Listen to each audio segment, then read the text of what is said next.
Thank you very much. I still haven't got a reply to that letter from NAMA. I wrote them to sell them my negative equity apartment, either for economic value or long-term economic value, but they weren't prepared to purchase it in any case. Before I begin, I'd just like to thank the organisers for inviting me to speak at the McGill Summer School today. I am a McGill Summer School virgin. This is my first time here, but I'm delighted to be here, and I certainly have followed the debates earlier on in the week with great interest. And I do intend to spend a few more days up here, both attending some of the other sessions and also doing a little bit of travelling around the area with Barry O'Neill, who's the Fine Gael candidate in the by-election, which may or may not happen. But I certainly do hope it does happen, because at the very least it will be a good boost to the local economy. I think when I was preparing this paper, what I decided to do is something I should have done a long time ago, but it's something you can really only do during the recess. I went back and I pulled out the debates from the day of the guarantee and the few days after the guarantee. And I'm ashamed to say that when you read those debates, it doesn't read very well. I don't think the historians are going to be very kind to the 30th Dáil. And it is remarkable to see how much revisionism has taken place since then, both on the part of those who proposed the guarantee and those who opposed it, and their different reasons for doing so. At the time, as you'll probably remember, the government claimed that the Irish banks were solvent, that they were well capitalised. I remember Brian Lenihan describing them almost like orphans in the storm who had been afflicted by a temporary liquidity crisis caused by the collapse of a bank in America. And if I can quote the Minister of Finance speaking in the Dáil on the night of the guarantee, he said, and he was sure about this, the total assets of the 6 financial institutions concerned exceed their guaranteed liabilities by approximately 80 billion. By any measure, there is a very significant buffer before there is any question of the state being called upon.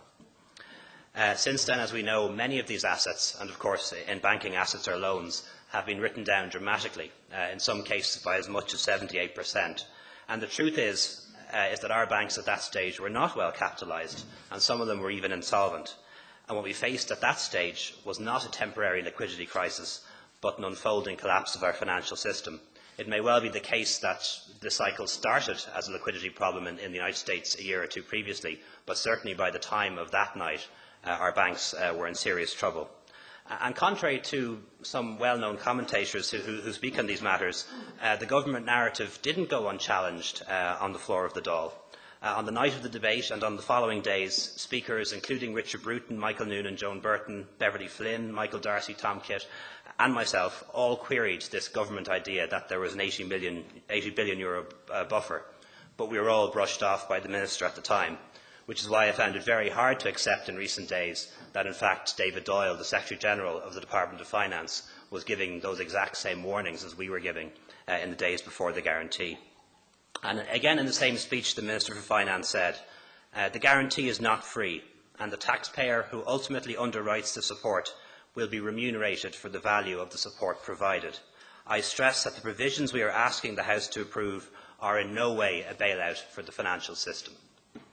And I think we can see the validity of that somewhat later.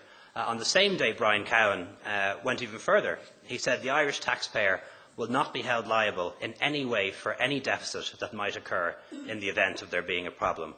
We know as well that that was untrue, that the bank guarantee and the subsequent recapitalisations has cost us dearly, and probably the banking bailout will cost us in excess of 30 billion, making it the most expensive bank bailout in the world, certainly for our size.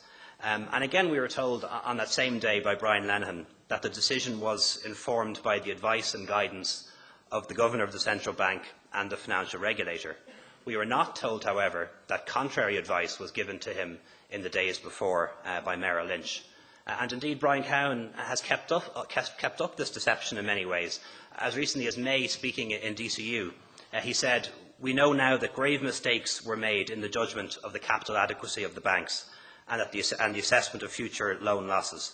It is, however, important to note that no one in the independent authorities ever advised the government that the capital adequacy was not sufficient." Clearly, Merrill Lynch and the Department of Finance do not fall into the definition of independent authorities in Brian Cowan's book. Perhaps if the Taoiseach had not become a solicitor, he would have made a very good Jesuit priest. During the debate on NAM, of course, the government and its supporters claimed that it was the only show in town. To quote Shay Cody, quoting Margaret Thatcher, they told us there is no alternative. And I really do think that it is high time that the government published all the advice that they were given on NAMA in the same way as they have on the bank guarantee in recent weeks. They should publish the entirety of the Bacon report, which suggested the creation of NAMA. Only 10 pages of that report have been made available to the public to date. And they should publish all of the advice given by independent analysts and others. As a people, we have a right to know exactly what other options were considered and why they were rejected. But what's probably most interesting about that dull debate, which ran late into the night, and I remember it well, was not what was said so much as what was not said. There was mention of bankers' pay and bonuses. There was a call for better regulation from Fine Gael. There was a demand for an equity stake in the banks from the Labour Party. There was plenty of discussion about Ulster Bank, which was excluded from the guarantee at the time. But there was almost no mention of Anglo-Irish Bank or Irish Nationwide. In fact, Anglo-Irish Bank wasn't mentioned at all in the debate on the first night and was barely mentioned at all in the days after. There was certainly no sense in the Dáil, believe it or not, that there was anything particularly unusual about these banks. And it's extraordinary, really, how much has changed since then and how much we've revised in our own minds what we thought and what we said and what we did at that time.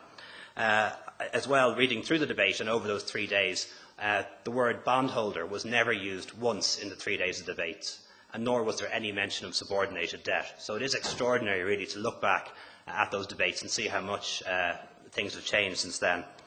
Looking back, though, I do think we can agree with Patrick Honahan's assessment that an extensive bank guarantee was an appropriate response to the crisis. It was right to guarantee the deposit holders to ensure that there would not be a run on the bank.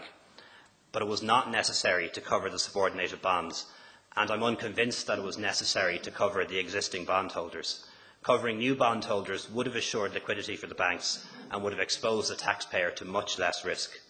Even to this day, the government argues that they had to cover all of the bondholders, as these were the same individuals and institutions that lend the government money, and if there was any risk of the banks defaulting on them, it would make it harder for the government to borrow money to fund services. But 2 years later, we can see that that really isn't the case. The decision of the government to take on our shoulders the debts of the banks has increased the cost of borrowing for the state. Government bond yields are now 5.5%, up from 2.5% only a few years ago, a rate at which Germany can still sell its debt. It's also brought our solvency as a nation into doubt, as evidenced by Moody's decision to downgrade our sovereign debt some days ago, something which extraordinarily was welcomed by the Taoiseach. So I think if it is the case that the previous government is to a large extent blamed for the recession, I think we mustn't forget that the current one bears the most responsibility for the costs and the long-term costs of the bank bailout. Mark Fielding talked about an albatross around our neck. In many ways we have two. We have the recession and we also have the long-term costs of the bank bailout. In October, as you know, the courts are going to hear Paddy McKillen's challenge to NAMA. He argues that his company's loans are performing and that many of his loans are commercial and they have nothing to do with property development. And actually he has a point. And of the 1,000 or so developers and development companies that will go into NAMA, roughly 300 of those are performing. Money they borrowed, money they're paying back. And if he wins his case, we could have a serious problem, because NAMA's business plan is based on the idea that in the first few years, it's the money from the performing loans that they're going to use to cover their costs. So if that case is successful, and if the performing loans are taken out of NAMA, it may well be the case that the government has to bail out NAMA itself next year. Never mind having a situation whereby it's going to turn a profit. I do hope within a year, or maybe sooner than that, Ireland will have a new government, and one that is led by Fine Gael. Most of the decisions that the government has taken in relation to the banks can't be undone, but there are roughly 8 policy changes which I think a new government could undertake that would minimise the cost of the bank bailout to the taxpayer, would restore public trust and would improve credit lines to business. And I'll go through those 8 very briefly. First of all, we can make sure that the banking inquiry looks into the behaviour of the banks in the weeks after the guarantee, and this is crucial. There is considerable and growing anecdotal evidence that Anglo-Irish Bank used the cover of the guarantee to engage in reckless foreign currency speculation, a sort of double or quits game where they tried to minimise their losses. It's a gamble they lost. And if these stories are true, the abuse of the guarantee itself may have considerably increased the losses at Anglo-Irish and the inevitable losses for the taxpayer. Another thing we can do is introduce proper legislation to provide for a resolution regime for insolvent banks. And it's extraordinary that 2 years into the banking crisis this hasn't been done. And it's very simple. We could just copy and paste the legislation that was passed in the UK. And what a resolution regime would do, it would allow insolvent banks that are not systemic, like Anglo, for example, which is no longer systemic to the Irish economy, to be wound down legally, efficiently and quickly. In this way, creditors and professional investors would take their fair share of the losses, as is normal in business practice, or it's essentially the basic rules of capitalism. And in that way, we could save much of the $6 billion that the government is now committing to give to Anglo.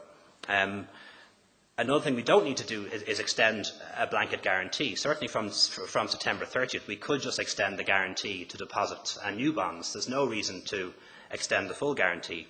A fourth thing we can do is to amend NAMA to get rid of this absurd concept of long-term economic value, which Mark Fielding spoke about. Only a quarter of the loans have actually been transferred to NAMA, so there is still time to get rid of this ridiculous concept of long-term economic value and only pay what the loans are worth. That may well mean that we have to take a bigger stake in Anglo, in AIB and Bank of Ireland, but so be it. At least we can sell that stake and make some money out of it at a later stage. Another thing we can do is have greater risk sharing. At the moment, there's only a 5% risk sharing between NAMA and the banks. Patrick Honan himself suggested that it should be 10%, so that can still be done. And we can also make NAMA fully transparent, as Willie Slattery mentioned. The sixth thing we can do is to remove over the course of the next 2 years all of the senior bank executives and board members who have not been retired or resigned. And I think that is key to restoring public trust in the banking system and answering any concerns about moral hazard. The seventh thing we can do is introduce a loan guarantee system similar to that in the UK or Chile, for example, which will tip the balance in favour of lending towards small and medium enterprises. I think that will work as a model for restoring credit to small business. The government's system of setting targets I don't think is going to work for the reasons outlined by previous speakers. And another thing we can do, and I think this is very important, is we can heed the advice given by the IMF in recent days that NAMA shouldn't hold back for too long in selling off the properties and the lands that fall into its ownership, because I don't think that that confidence in the property market or house prices, and therefore the entire economy, will ever be restored so long as there's a big lump of NAMA properties and NAMA land to be sold off. And finally, let me say this. I think it's fair to say that we've all had a tough couple of years, but as a country, I don't believe that all is lost. We are a small country, but we're certainly not a small people. And as Mark was saying earlier on, we have a very good spirit. And we've been through recessions and very hard times before, and we've never let it beat us, and I don't think we're going to do it this time. But to recover, we need to make sure that the right decisions are made by those who lead us. And in my view, this means taking the action that is necessary to bring the budget deficit under control. It means adopting a very different approach to banking that recognises that the interests of the Irish economy are not necessarily the same as the interests of the Irish banks. It means supporting enterprise by implementing a programme to restore cost and non-cost competitiveness, and by introducing an SME loan guarantee. And it means stimulating the economy, as other speakers have said. And as you know, Fine Gael proposes our New Era plan, which is using the proceeds of the sale of some state assets, certainly not all, money from the pension fund, almost all of it which is invested overseas in buildings in Tokyo, much of that could be invested at home, and also private pension funds, and using that money and investing it through the state enterprises into building infrastructure in the new economy, things like broadband, green energy and clean water. That will create jobs. 105,000 if you believe Simon Coveney, 94,000 if you believe Michael Noonan. It doesn't really matter. It will create a lot of jobs. But more importantly, because they're infrastructural, it will lay the foundations for greater competitiveness and future sustainable economic growth. And these are all the things that can be done. And I think they will be done. But all we need now is a government with the will and the mandate to do it. Thank you very much.